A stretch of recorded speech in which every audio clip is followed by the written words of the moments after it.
39 días y 20 horas habían pasado desde que el gobierno de los Estados Unidos se había paralizado. 39 días de incertidumbre, de pasillos vacíos en los ministerios, de familias que esperaban un cheque que no llegaba. En el aire de Washington se podía respirar el cansancio y la rabia. La ciudad que nunca duerme por sus decisiones políticas parecía suspendida en una larga noche. Esa tarde de domingo, el reloj del Capitolio marcaba las 7:05 cuando algo cambió. El rumor comenzó a correr como un viento tenue por los pasillos alfombrados. Hay acuerdo, parece que hay acuerdo. Era apenas un principio de entendimiento, una chispa, pero suficiente para que el murmullo creciera hasta convertirse en noticia. Republicanos y demócratas, tras casi 6 semanas de bloqueo, habían encontrado una rendija por donde filtrar la esperanza. El hombre al frente de la bancada republicana, Marcus Thorne, un veterano senador de Dakota del Sur, había pasado las últimas 72 horas encerrado en su despacho buscando la fórmula que abriera el grifo de la financiación federal. 14 propuestas habían caído antes de ser siquiera votadas. 14 fracasos que lo habían dejado exhausto. Pero esta vez era distinto. Thorne había cedido en lo justo, había contenido a los más duros de su partido, sobre todo, había logrado atraer a 8 senadores del otro lado. Entre ellos estaban Elliott Kaine, de Virginia, Andrew Kell, de Maine, y las senadoras Jane Chow y Margaret Hale, de Nuevo Hampshire. Eran moderados, pragmáticos, políticos que aún creían en la palabra compromiso, aunque ésta se hubiese convertido en un fósil dentro del lenguaje político estadounidense. Con sus 8 votos, los republicanos alcanzaban los 60 necesarios para romper el muro del filibusterismo y avanzar en la reapertura del gobierno. El cierre había comenzado el 1 de octubre, y desde entonces el país se había ido apagando poco a poco. Los programas de ayuda alimentaria estaban suspendidos, millones de personas sobrevivían gracias a donaciones y los aeropuertos se habían convertido en el reflejo del caos, vuelos cancelados, colas interminables, controladores aéreos exhaustos que trabajaban sin cobrar. Pero en el Capitolio, esa noche, algo distinto se respiraba. Se oía el sonido de las teclas, las conversaciones a media voz, los pasos apresurados de los asesores corriendo entre las oficinas. Los senadores, habitualmente dueños de un ritmo solemne, ahora se movían con una urgencia inusual. El acuerdo no era el final, pero sí el principio del final.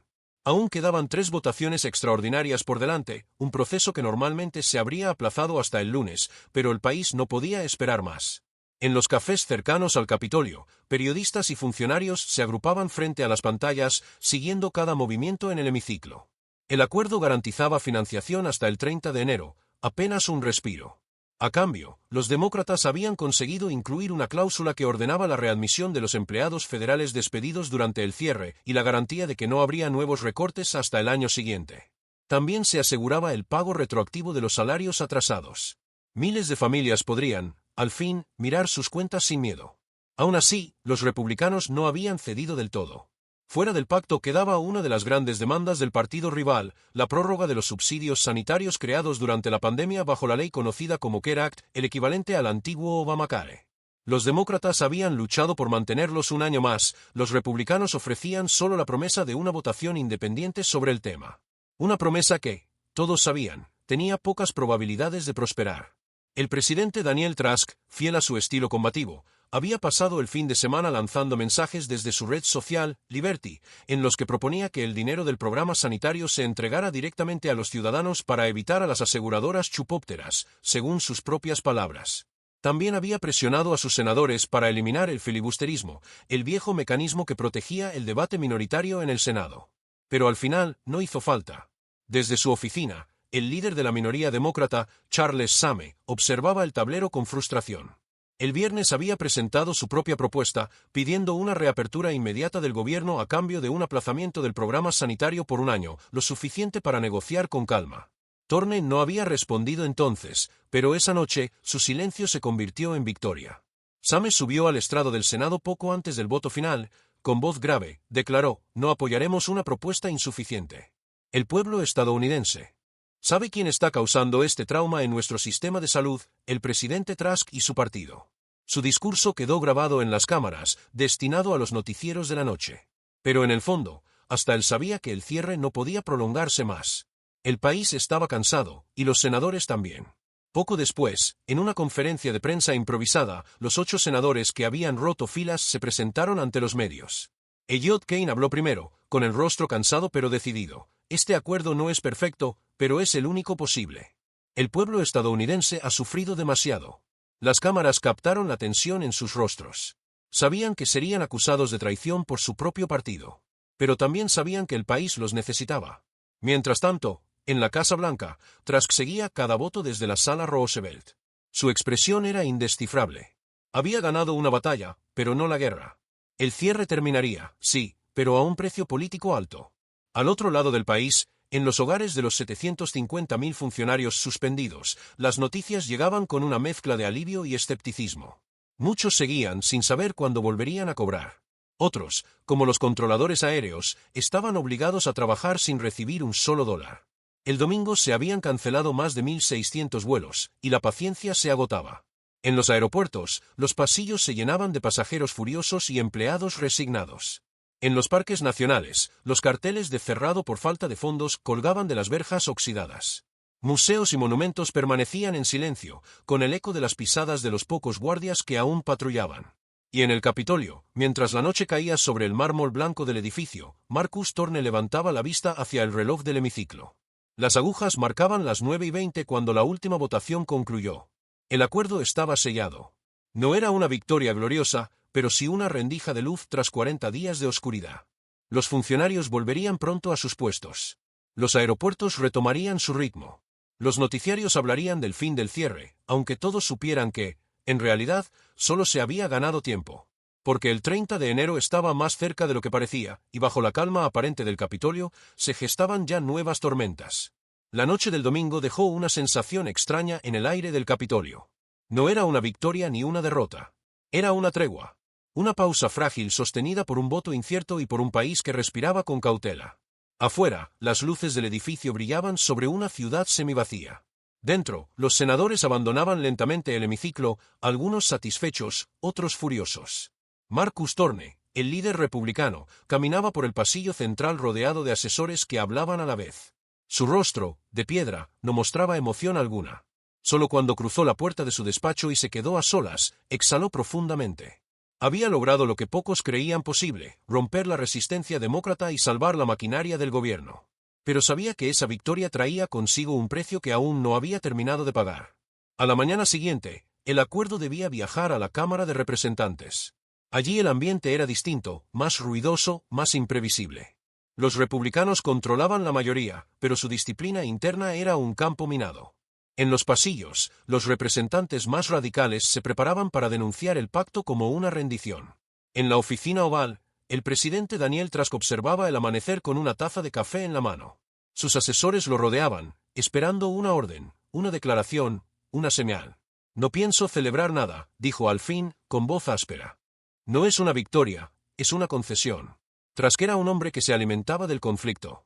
Había llegado al poder con la promesa de doblegar a la burocracia de Washington, y el cierre del gobierno le había servido durante semanas como un arma política. Pero ahora, con los aeropuertos colapsados y los tribunales federales al borde del cierre total, su popularidad se erosionaba a cada hora. La Autoridad Aérea Nacional, AN, había ordenado la suspensión de cientos de vuelos desde el viernes anterior. Casi 13.000 controladores aéreos trabajaban sin cobrar, y muchos habían empezado a faltar a sus turnos. El domingo se cancelaron 1.600 vuelos, y el caos crecía. En ciudades como Chicago, Atlanta y Nueva York, los pasajeros dormían en el suelo de las terminales. Esa imagen había recorrido los noticieros y las redes sociales como un símbolo del fracaso del gobierno. Por eso, cuando Thorne anunció el acuerdo, incluso los aliados más fieles del presidente comprendieron que la batalla debía cerrarse. El daño estaba hecho. Mientras tanto, en la bancada demócrata, el líder Charles Same intentaba contener la frustración. Había perdido una guerra de narrativas, y lo sabía. Aún así, trató de mantener una postura digna ante los medios. El pueblo estadounidense necesita soluciones, no juegos de poder, declaró frente a un enjambre de micrófonos. Si este acuerdo sirve para aliviar el sufrimiento de millones, lo apoyaremos, aunque sea imperfecto. Pero las divisiones internas también corroían a su partido.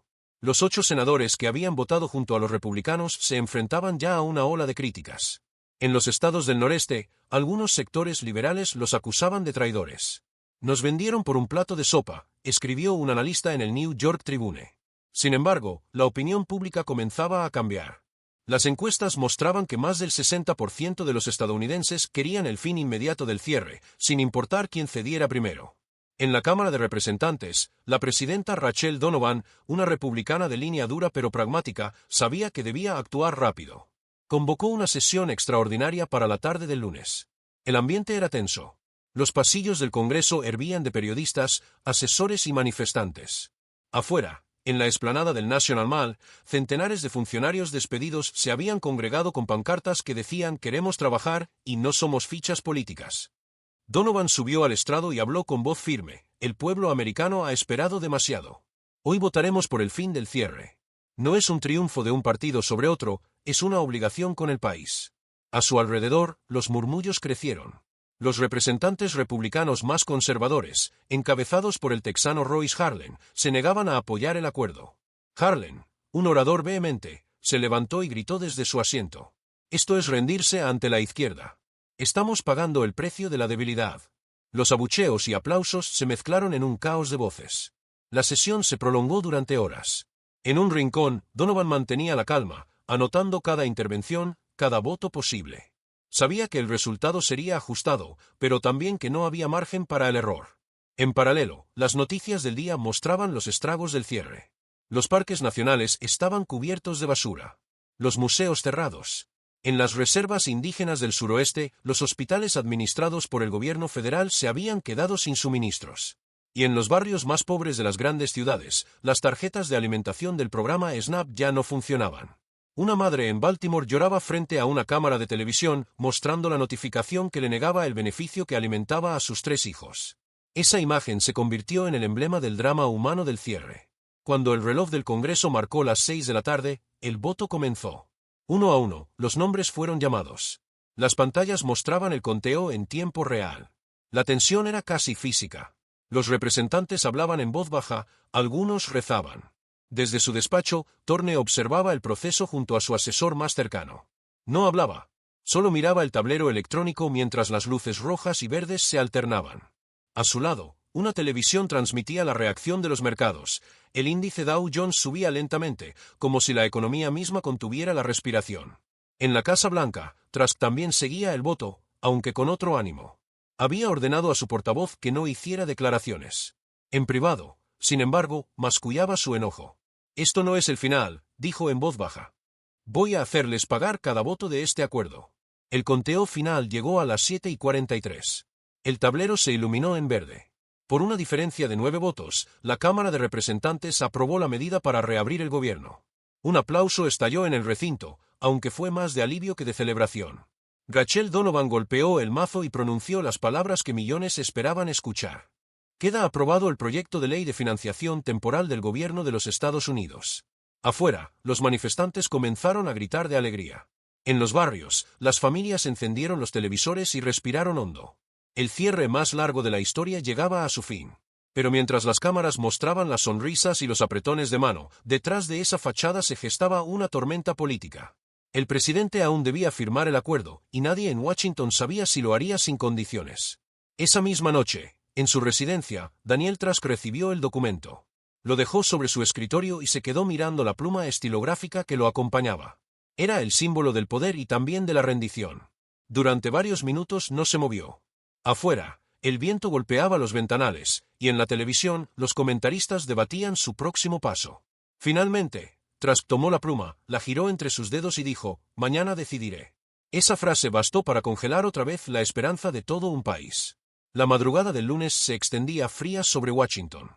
En la Casa Blanca, las luces del ala oeste seguían encendidas. Los periodistas esperaban en los jardines desde hacía horas, abrigados bajo mantas y termos de café, mirando las ventanas iluminadas del despacho presidencial. Nadie sabía si el presidente Daniel Trask firmaría el acuerdo o lo devolvería al Congreso, desatando otra tormenta política. Dentro, el ambiente era denso. Los asesores entraban y salían sin hablar. En el centro del despacho oval, el documento esperaba sobre la mesa.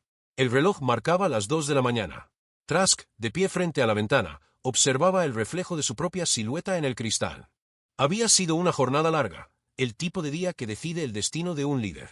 Su jefe de gabinete, Richard Kline, lo miraba con discreción. «Señor presidente, el país espera una señal.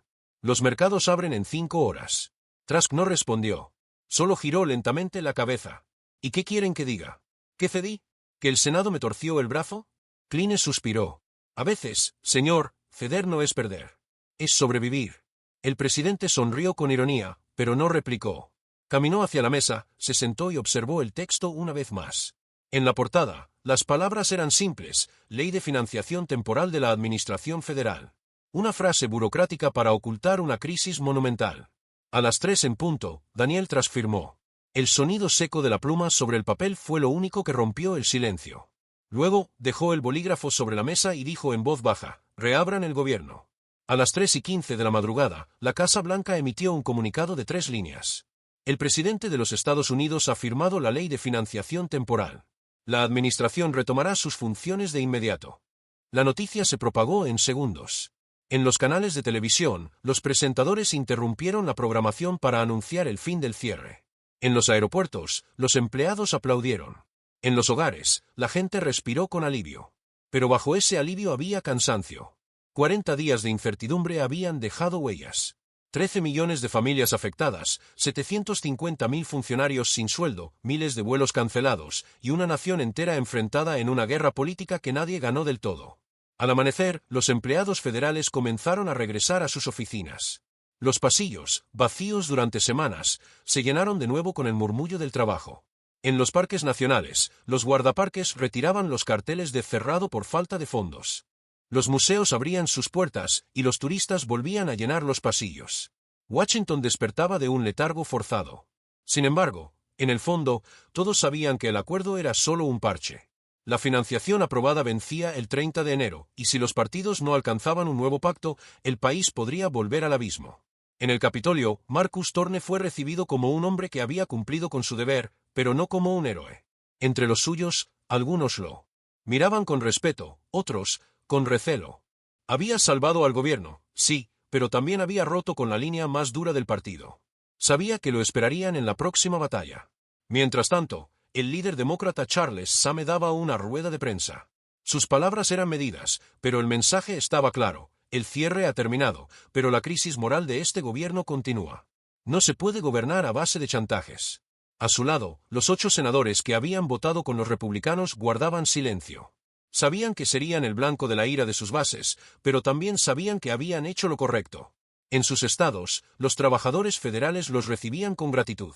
En Washington, los estrategas políticos los llamaban los 8 de la rendija, aquellos que abrieron la grieta por donde volvió a entrar la luz. Esa mañana, Daniel Trask apareció ante las cámaras en el salón este de la Casa Blanca. Llevaba un traje oscuro, la mirada cansada y un gesto contenido. El gobierno vuelve a funcionar, dijo. Lo hago por el pueblo estadounidense, no por los políticos. Pero quiero dejar claro que no toleraré que este país siga siendo rehén del gasto sin control. El discurso fue breve y calculado. No pidió disculpas, no reclamó victoria. Solo marcó el terreno. Los analistas vieron en sus palabras un mensaje cifrado a su partido. El conflicto continuaría, solo había cambiado de escenario. En las horas siguientes, los titulares inundaron las pantallas. Fin del cierre más largo de la historia. Trask firma bajo presión. El Senado rompe el bloqueo y devuelve la estabilidad. Los mercados reaccionaron con optimismo, pero en el fondo, el país seguía dividido. En los cafés, en las oficinas, en las familias, la conversación era la misma. ¿Valió la pena? En Baltimore, aquella madre que había llorado frente a la televisión recibió la notificación de que sus cupones de alimentos volverían a funcionar. En Kentucky, un controlador aéreo agotado por las dobles jornadas finalmente pudo dormir sabiendo que cobraría su salario atrasado. En California, los museos volvieron a recibir visitantes. Pequeñas victorias en medio del cansancio colectivo. Aún así, algo había cambiado en el alma del país. El cierre había revelado la fragilidad del sistema, la delgada línea que separa el idealismo político de la indiferencia humana. Los ciudadanos habían visto cómo su vida cotidiana podía detenerse por una disputa en los pasillos del poder. Esa noche, Marcus Thorne volvió a su oficina en el Senado. La ciudad estaba tranquila, el cielo despejado. Se sirvió un vaso de whisky y se sentó frente a la ventana. A lo lejos, la cúpula iluminada del Capitolio parecía observarlo en silencio. Pensó en los últimos 40 días, en los gritos, en las negociaciones a puerta cerrada, en los rostros cansados de sus colegas. Había logrado algo importante, pero no podía sentirse victorioso. Tomó su teléfono y abrió el mensaje que había recibido de uno de los senadores disidentes. Gracias por no rendirte. Tal vez esta vez salvamos algo más que un presupuesto. Sonrió con tristeza. Tal vez tenía razón. Tal vez. Mientras tanto, en la Casa Blanca, el presidente Trask se retiraba a su residencia privada. En la penumbra de su despacho, observó de nuevo la copia firmada del acuerdo. Le disgustaba verla. No le gustaba la idea de haber cedido, pero comprendía que el país necesitaba moverse. Ganaron tiempo, murmuró. Solo tiempo. Apagó la luz. Afuera, Washington dormía al fin, exhausta. Los funcionarios regresaban a sus rutinas, los aviones volvían a despegar y los noticiarios hablaban de recuperación. Pero bajo la calma, el país seguía dividido, herido por una lucha que no era solo política, sino moral. Y mientras el reloj marcaba las últimas horas de ese lunes, los ecos del cierre más largo de la historia seguían resonando en los pasillos del poder, recordando a todos que, en la capital del mundo libre, hasta la democracia más vieja puede detenerse cuando la ambición pesa más que el deber.